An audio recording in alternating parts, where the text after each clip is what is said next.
So this is, I would consider it a deeper exploration of the teachings of Sai Baba. I'm very grateful that there's an elaboration of what we have spoken about, discussed, because there's not much material on the Gyan, knowledge with a capital K, not book knowledge, the knowledge. And in what we have read in these episodes and chapters, we are taking a deep dive into Baba's teachings. We've understood, you could say, the basic teachings. This is a deep dive into the teachings. And it's like an immersion. Because what happens is, when we immerse ourselves in these teachings, what is false dissolves. But this can happen when we are immersed in it. When we reflect on the activities in the day, what happened, what did I say, did I blame someone for something? Review it. Let it be contemplated on, pondered upon. That is called being immersed in a teaching.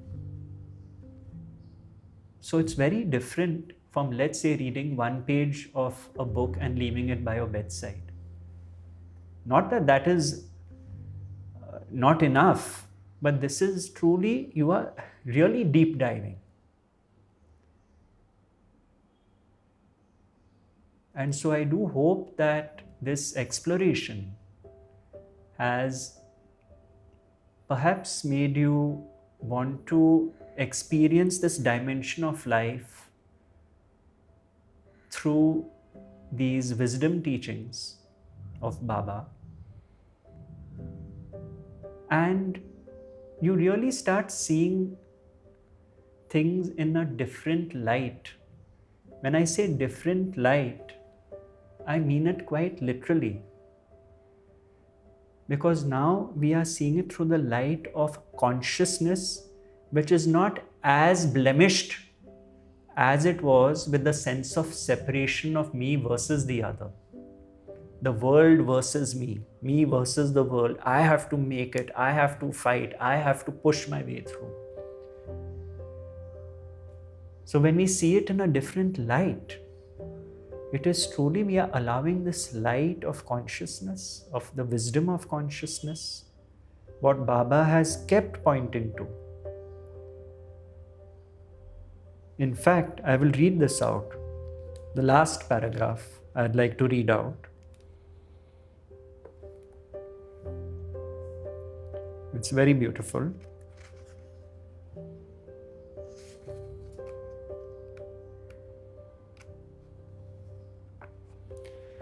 Now I will explain to you how karma plays an important role in making this body.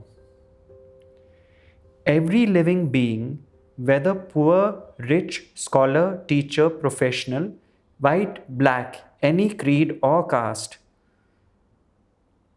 any being like horse, wolf, peacock, dog, cat, pig, scorpion, snake, insects, or eagle, has one common identity of existence in them. The common reason of the existence in everyone is the energy that we call life. This life is identical in all living beings. What this means, as my teacher would say, Ramesh ji, supposing your memory was wiped out right now. I pressed a button and your memory is erased. Let's say you are lying in bed, the button is pressed. You don't remember your name, you don't remember the people surrounding you, nothing. But you are aware Without memory, there is full awareness. There are no labels, memory is gone, but you are aware. I am, I exist. Not in words, as a thought, I exist. This is all now fresh without the burden of memory. This is what we have in common. The rest is accumulated knowledge. I have been given a name, someone else has been given another name. Then my conditioning has come onto it from day one. That is all the additional layers of baggage which have been put on this pure being. I am. Pure being. Absolutely pure being. Why does Baba mention this when it comes to karma? Because this pure being is the unblemished consciousness. Then comes the individual. Then this individual brings in the concept of doership. I am doing things, forgetting that life itself has been gifted to it. So this individual starts developing this shell of me and mine and me and my story. This happened to me, that happened to me when I was 5 years old, 14 years old, 21 years old, me. And then I say, this one did this to me, that one did that to me. That is how the wheels of karma start moving. The building up of karma. But when I accept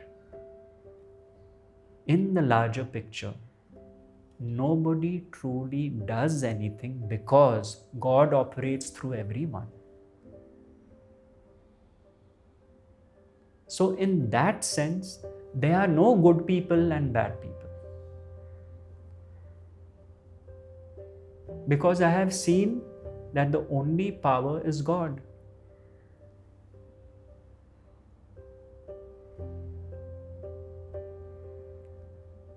So I have risen above this pair of opposites called good and bad, and I am dealing with life from that position.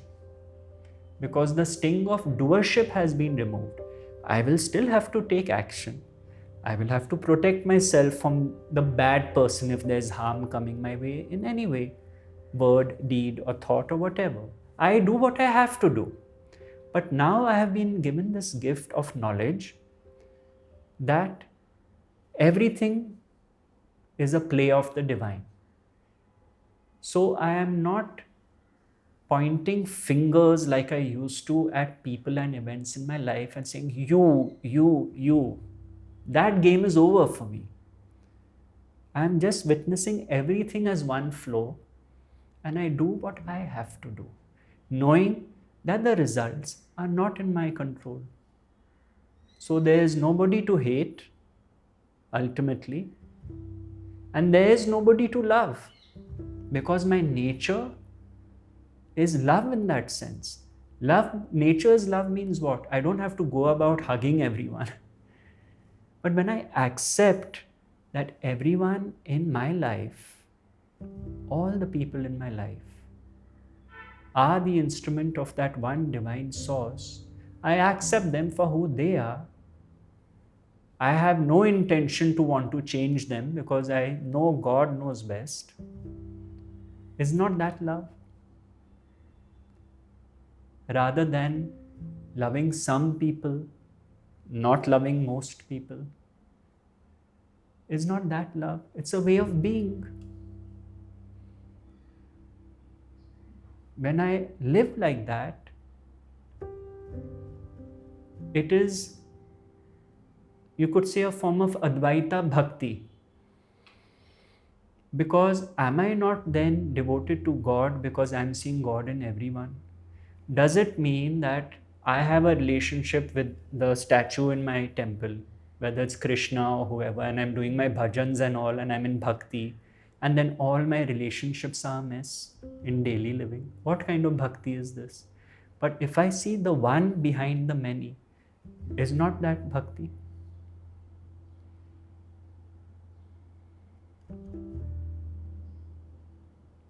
There is a beautiful story of Ramanuja. Ramanuja became very famous 1,000 years ago for his philosophy of Advaita Bhakti. So the story goes, there are two versions of this story. One is that his guru comes to him, the other is Lord Vishnu comes to him and tells him that I am giving you the mantra for liberation.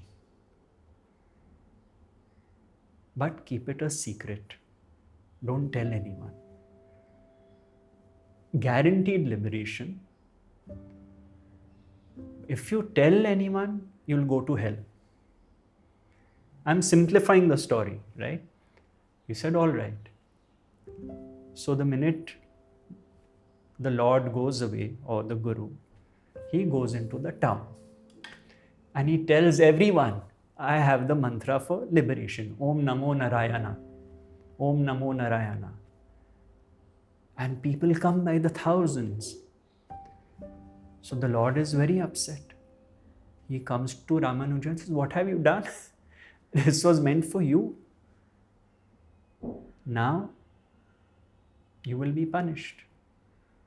And Ramanuja says, Lord, better one person goes to hell and 10,000 go to heaven. Is not that love? Because you don't consider yourself apart from others.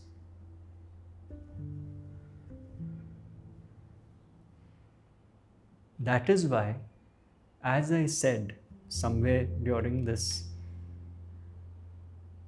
sadhana, I would like to call it, of going into the deep teachings, when life becomes me and the other, I see things from the other's point of view also, not just mine.